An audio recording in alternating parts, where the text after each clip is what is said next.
Apparently, the Indianapolis Colts cannot have too many All-Pros on the field at once on defense as DeForest Buckner heads to injury reserve as Sauce Gardner gets ready for his Colts debut. Let's get to it.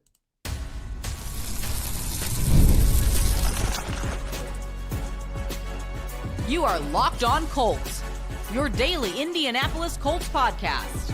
Part of the Locked On Podcast Network, your team every day.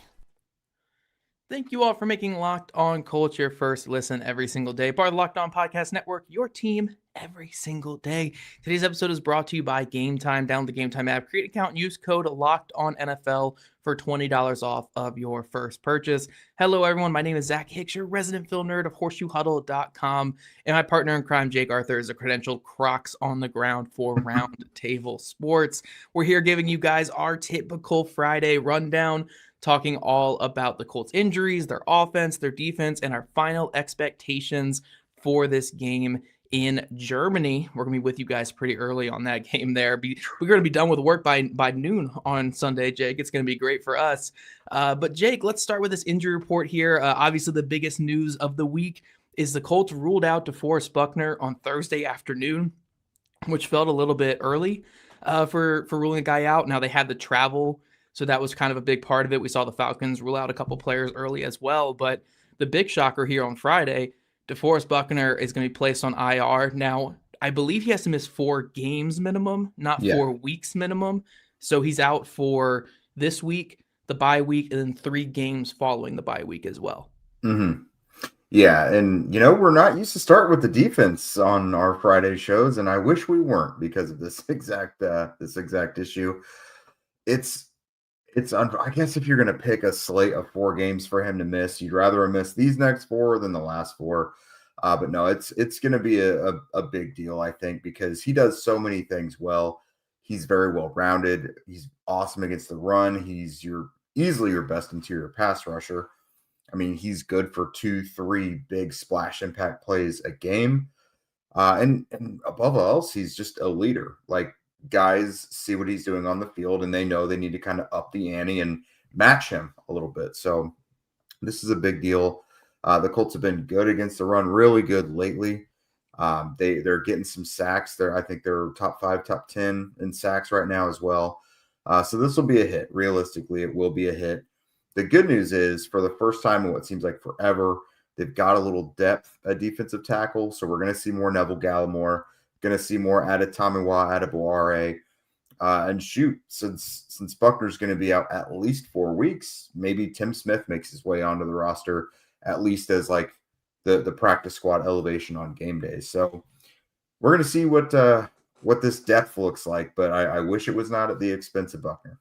Yeah, no, for sure. And it feels like this defense is just snake bitten all year. Like, we get all excited about the potential of Charvarius Ward out there with Justin Wally and with Hunter Wohler coming in these sub packages. And then this healthy defensive line up front with Buckner and Latu and these other defensive ends rotating in. But all those guys I just mentioned have missed games with Ward spending time on IR and now Buckner spending time on IR. It just feels like they're kind of snake bitten on that side of the ball, which, look, I will sacrifice the defense for the offense's health right now. The offense has been, knock on wood, pretty healthy at this point. So, whoever I have to sacrifice on defense. But luckily, it looks like the Colts are at least getting an all-pro in replacement of Buckner, with Sauce Gardner set to make his Colts debut in Germany. We'll see how many snaps he ends up playing. Jake, I don't know if you have any extra insight there from Shane Steichen, but it seems like it's going to be all systems go for Sauce Gardner this weekend. Yeah, as far as we know, Shane said essentially as long as Sauce clears the concussion protocol, the plan is for him to start and play. And we've seen them bring new guys in and play significant snaps right away. Now, a lot of those guys were, coming into Lou Anarumo's system that they'd already been in before. But, I mean, Sauce Gardner at cornerback, I think it's pretty straightforward. We're going to glue you to Drake London. See this guy, follow him, and don't let anything happen, essentially. So I'm sure they could craft a little game plan for him. And unfortunately, Buckner's not even the only defensive lineman that's going to be out of this one. Tyquan Lewis and Samson Ebicom going to be missing their 3rd straight games. Tyquan, clearly suffered some sort of setback last weekend because he had practiced in full last Thursday and Friday, was downgraded from questionable to out last Saturday, and now he hasn't practiced since. So hopefully he can get back pretty soon. The Falcons offense does pretty well at limiting sacks. They're one of the least sacked teams in the league. So now you're without your best interior guy and then your third and fourth pass rushers, essentially from the outside.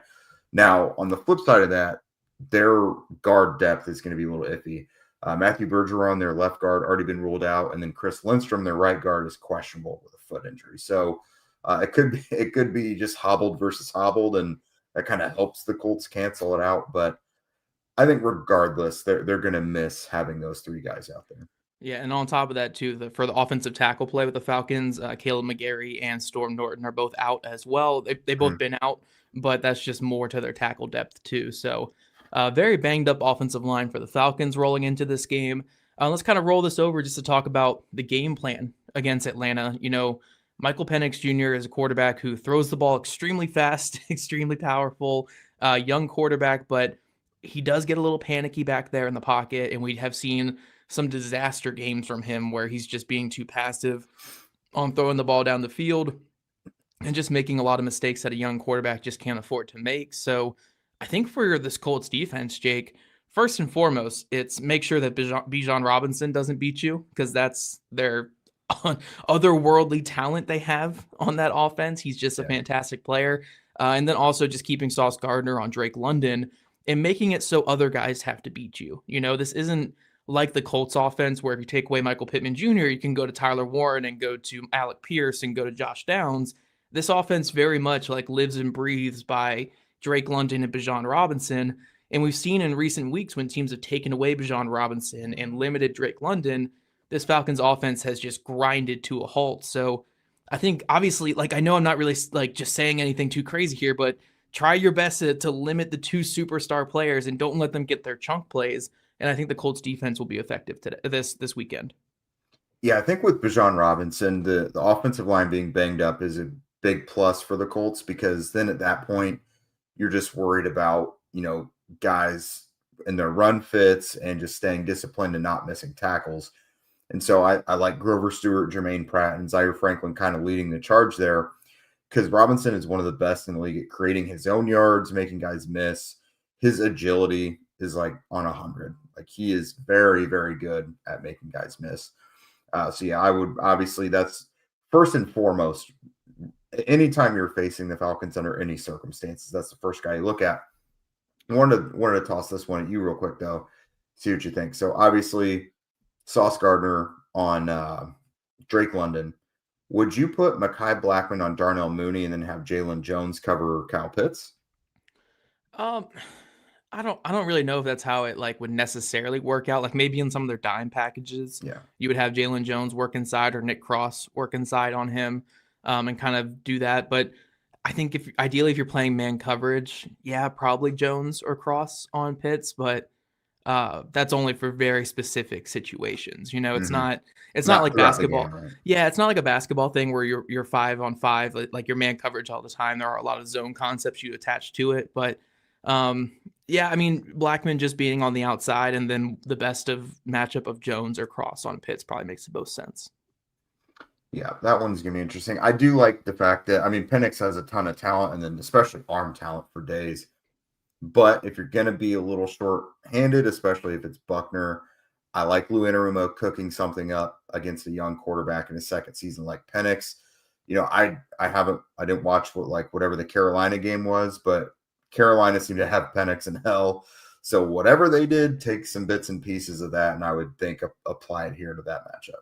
Yeah, the Falcons have really struggled on the road this season. A lot of their worst performances, especially like on offense, have come on the road. Last week against New England was probably their best road showing, but it really didn't pop up until like late in the fourth quarter. They made this like big time run at a comeback. They had 6 points going into the fourth quarter on offense, and that's just not going to be good enough against the Colts. So I think a big part of this game is just whatever these other teams are doing to get the Falcons off schedule, which is, you know, jumping these underneath routes, running a lot of press coverage to disrupt timing, and make Michael Penix Jr. just kind of double clutch and hitch in the pocket. I think those are going to be vital for this one. So Lou Anarumo has been really good this year at getting quarterbacks to hold the ball longer than they want to hold it. And I think that's going to be key against this Falcons offense. Yeah, without a doubt. So, guys, we had to get the nasty stuff out of the way. Coming up soon, we're going to talk about the offense. And they got a pretty tough matchup as well because Atlanta's defense capable of doing some things.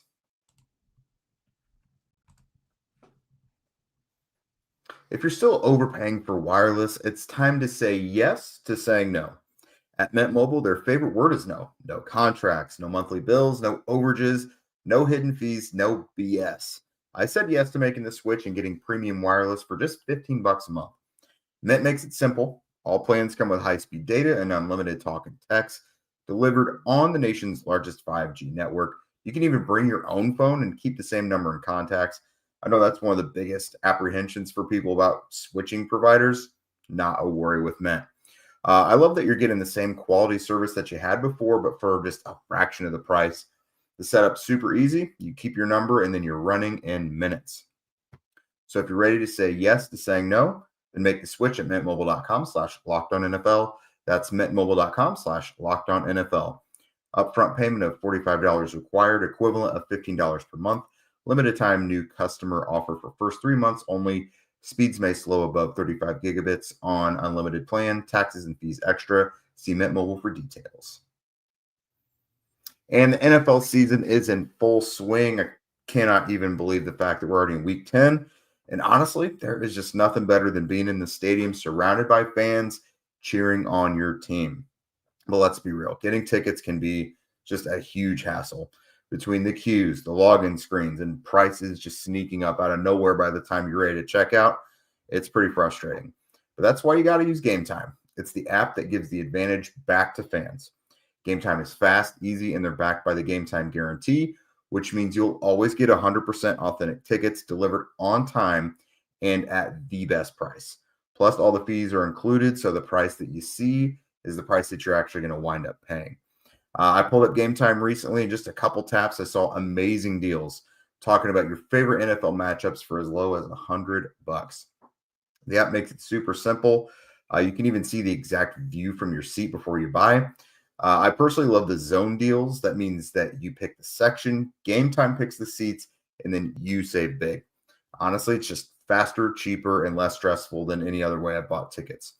Download the Gametime app, create an account, and use code LOCKEDONNFL for $20 off of your first purchase. Terms apply. Again, that's promo code LOCKEDONNFL for $20 off. Swipe, tap, ticket, go. Download Gametime today. Welcome back, everydayers. We are talking Colts and Falcons in Germany, 9:30 a.m. Eastern, sharp on NFL Network. And, you know, we got the DeForest Buckner and the defense of it all out of the way. Now we're going to talk about the offense, a group that definitely needs a rebound, Zach. Obviously, 5 turnovers from Daniel Jones, another one from Josh Downs as he fielded a punt. These are all guys who are going to get a shot at redemption on Sunday. The offensive line got taken to the woodshed by the Steelers, which the Steelers defensive line versus Colts offensive line, there's been plenty of just roughshod battles there that have kind of gone up as classics, and it was pretty heavily skewed towards Pittsburgh in this one. So the Colts are going to have a chance to kind of rebound, and they need it. They need Jonathan Taylor back on track. They need to give Daniel Jones time to get the ball out.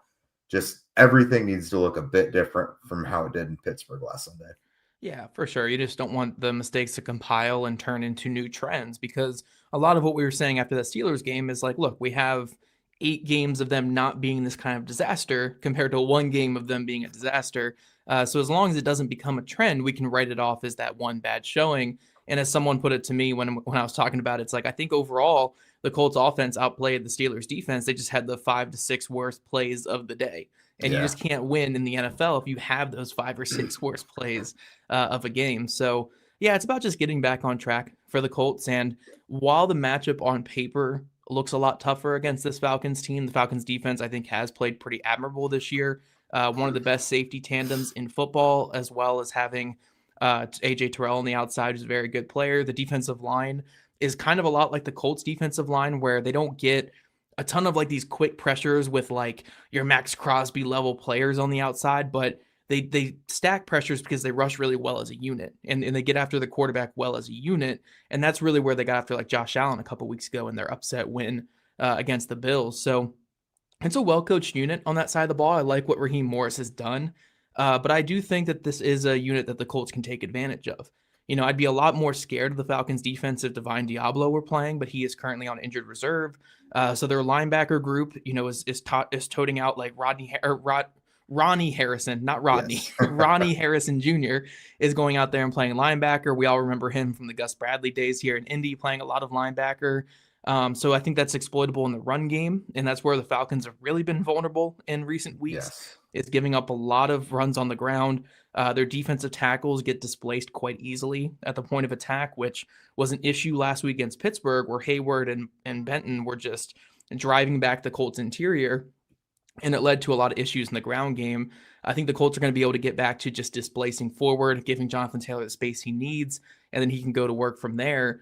And then in the passing game, the Falcons, they don't run a lot of man coverage, but they're in single high quite a bit because they have Jesse Bates. You want him to be that center fielder. And the Colts receivers who have really benefited the most against single high defenses are Josh Downs and Alec Pierce. Those are kind of the guys that are the Colts go to in those situations. So I think they'll be able to lean on those two players, especially Downs on the backside of, when they bring down the safety to cover Tyler Warren and really isolate Tyler Warren, then you can get Josh Downs on the backside.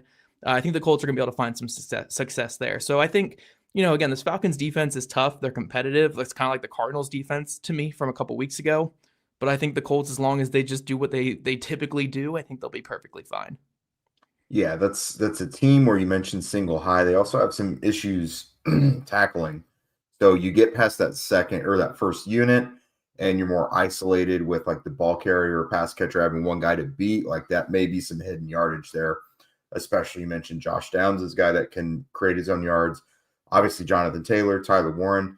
Warren's another guy that could really use kind of a tune-up as well. He's been a little slower in a couple recent games, but someone we obviously know is capable of taking over, making big plays at all levels of the field. So that's kind of what I'm looking at. No big changes need to be made, right? Obviously, like, we're going to say Sunday was kind of an aberration, and it's by no means a trend of something worse. But if you were going to, would you kind of go back to playing the hits and like making sure you did things that work? Because I know Shane Steichen is very, very matchup specific and game plan specific. Shane Steichen doesn't really have a system. He attacks what is coming up that week. So with, Raheem Morris's defense in mind, and knowing what the Colts do well and probably need to get back to, like, what would you want to do against this defense? Yeah, I mean, I think a lot of it is playing the hits, like you mentioned, Jake, where it's like what's worked a lot for them this year is throwing to score and running to win, and getting that pass game going early to set up more runs late. I think that's still an effective game plan for this one. Although I will say, let's sprinkle in a little bit more Jonathan Taylor runs against this vulnerable defensive front. Can also maybe help your tackles in the pass rush department, unlike last week where they were kind of getting exploited. So maybe a few more like duo runs up the middle just to drive those defensive tackles off the ball, get some positive gains, stay ahead of the sticks. I think that'll be vital. But I just think overall it's just kind of about leaning on what's been working this year. Isolate Josh Downs in the slot on linebackers, and if they bring the safety down to that side, then obviously against the safety, using Pierce on the vertical plane and out on crossers, getting the quick hitters to Michael Pittman Jr. Maybe get back to the screen game a little bit this week. They didn't really have anything going in the screen game last week. And I think, getting the ball to guys like Warren and Taylor in space is optimal. But yeah, I just think it's about getting back on track. Keep the turnovers down, the pre-snap penalties down. And if you have to have drives like they had to start the game last week, where it's like you have to convert 4th and 1s, or you have to use quarterback sneaks quite a bit, that's fine by me. These overseas games are ugly. If you have to win ugly, so be it. It doesn't have to be the prettiest game ever. It's all about just getting points on the board. And I just think if they can get back to what they were doing in those first 8 weeks, I think they'll be fine. Yeah, without a doubt. All right, guys. So coming up next, the drill. Segment 3. Who you got? What do we think is going to happen in this? Who will win and why? This episode is brought to you by our friends over at PrizePicks. You and I, we all make decisions every day, but on PrizePicks, being right can get you paid. Don't miss any of the excitement of the sports season, whether you're looking at the NFL, NBA, or both. There's no better time to jump in on the action. If you haven't tried it yet, PrizePicks is the simplest way to play. You just pick more or less on at least 2 player stats, and if you get them right, you win. It takes less than 60 seconds to make your lineup. You can play anywhere that PrizePicks operates, and that actually includes California, Texas, and Georgia. We've all been playing PrizePicks for a while. They've been a sponsor on the network for quite some time. I tend to do it on, primetime football games and NBA and stuff. It keeps everything exciting when you don't already kind of have a dog in the race. The new stacks feature is pretty awesome. That now means you can pick multiple stats for one players rather than just getting one stat for like 2 to 6 different guys. You can actually stack everything together. So like Steph Curry, how many points, threes, and assists he's going to have, that can be part of your lineup. Plus, if one of your players leaves early with an injury, the injury reboot saves your lineup from a loss. So download the PrizePicks app today and use code LOCKEDONNFL to get $50 in lineups after you play your first $5 lineup. That's code LOCKEDONNFL for $50 in lineups after you play your first $5 lineup. PrizePicks. It's good to be right. All right, everydayers, welcome back to the show. We are talking Colts and Falcons. We've looked at the defense, we've looked at the offense, and now we're going to give our final thoughts. Zach, this is one I have not come up with a score yet. I just keep kind of tossing things up a little bit. Again, it's an international game overseas, not even just like Canada or Mexico or anything. It's like a legit flight, big, time changes and everything. So that stuff tends to get weird. We saw against the Patriots in 2023. That was an ugly game. The Colts came out on top, but it was an ugly game. I get the vibes of this one similar to like the Cardinals, Broncos a little bit. It'll be a 1-score game, I think. The Colts do have some advantages in this one. But overall, I do think they're going to win. I think it'll be close. And I'm going to say probably like 27-21 maybe. I think Lou's going to be able to do enough schematically and with his coverages to make Penix hold on to the ball a little bit. Sauce Gardner, I know it's his first game, but I think that will make a big difference against Drake London, especially when you don't have a guy like DeForest Buckner up front getting that push. And then I think Jonathan Taylor and Tyler Warner are both going to bounce back from some pretty slow games last week. Yeah, I actually had the Colts 27-17, I think, for Horseshoe Huddle, and I think I'll stick with that one for this game. The Falcons' offense has kind of been a rut recently. I know they broke through the 20-point barrier this past week against the Patriots with a nice little comeback there in the fourth quarter, but they've really struggled. No matter who the quarterback has been, they've struggled to find consistency and answers, and that offensive system is really struggling overall for the Falcons right now. And I think they're hitting the Colts when Lou Anarumo's starting to figure some things out. I thought the defense played fairly well last week, and now they're getting Sauce Gardner in the mix. I think it's a tough time to play against the Colts. Now, obviously, if I wish the Colts were a little bit healthier on defense right now, but still getting Sauce Gardner is such an upgrade over what they've had at corner in recent weeks.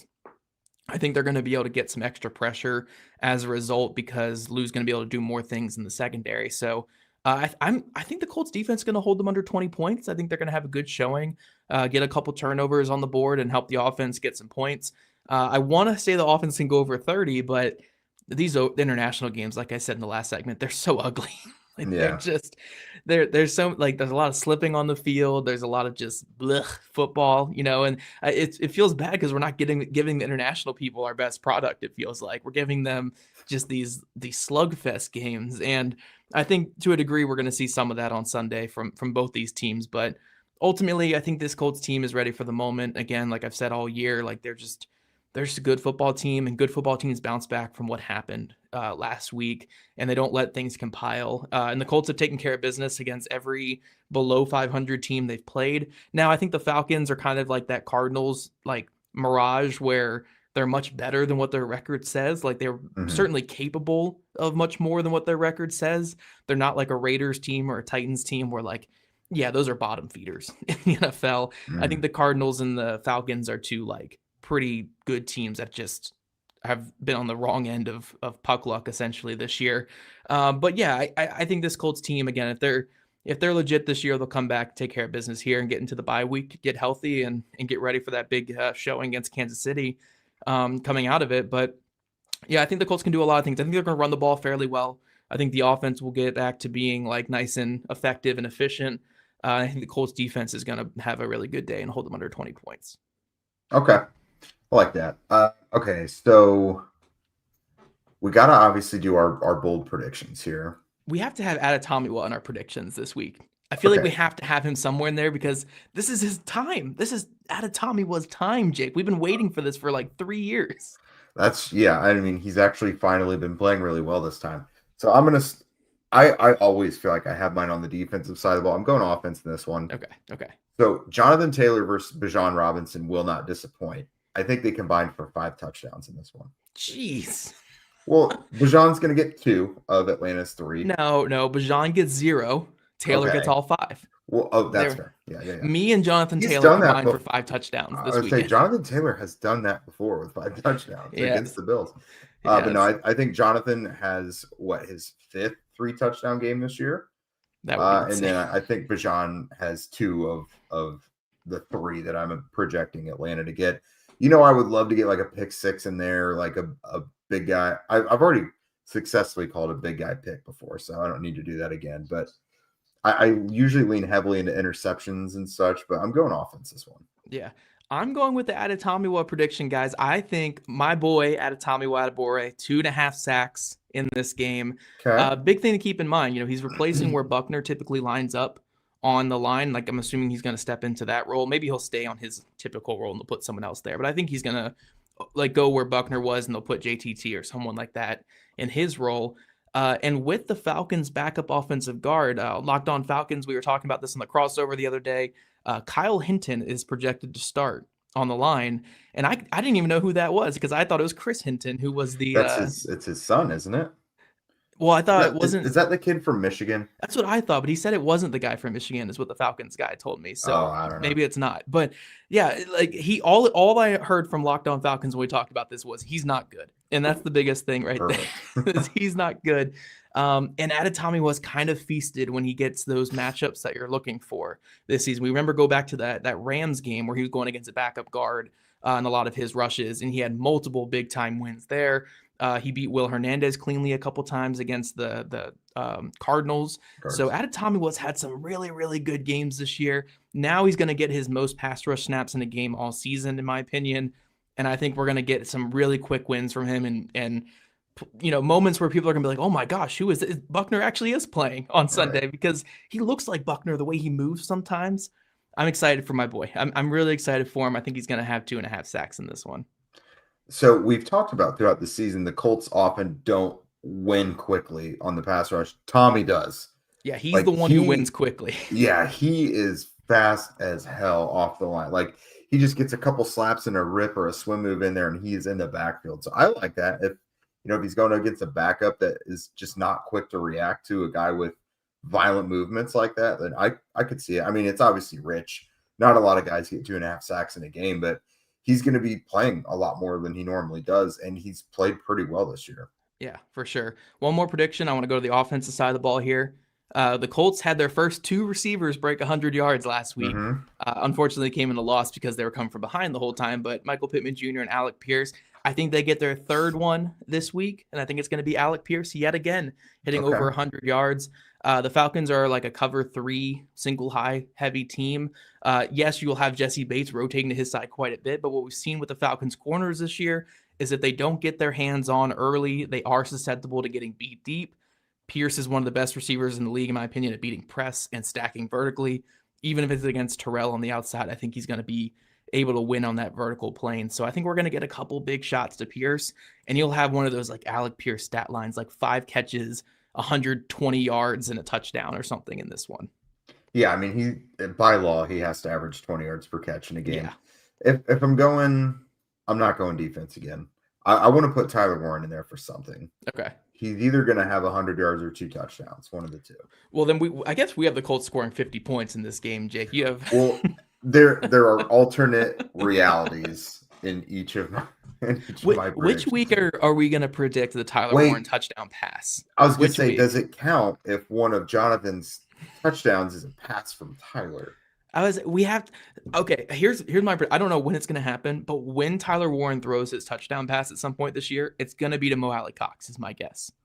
It's going to be a jump pass. It's going to be a jump pass, right? That's it has chicken to be. soup for the soul. That's good stuff right there. Like it has to. So what you're going to do is you're going to line him up as a QB sneak or in the pistol or in the shotgun. You're going to snap it to Warren. He's going to run forward like he's running, and Mo's going to leak out behind. It's going to be just a little jump pass over the line. That's how it's going to happen.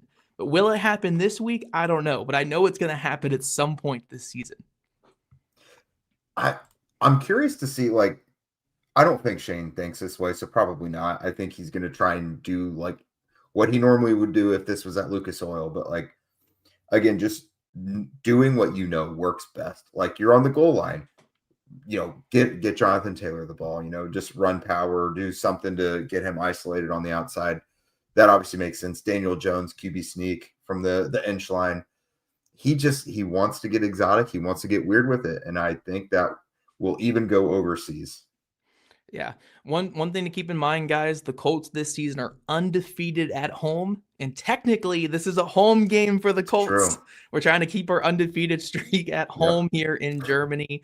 I guess it is almost like a home game for Bernhard Raimann out there. Very, very close to being a home game for him. But Colts fans who are in Germany, either you're attending the game, you're heading out there from America, or you live out in Europe and you're like, hey, I want to go see the Colts. Let us know in the comment section below if you're heading to the game, or again, if you live out there and you're heading to the game, even better. I think that's a really fun thing.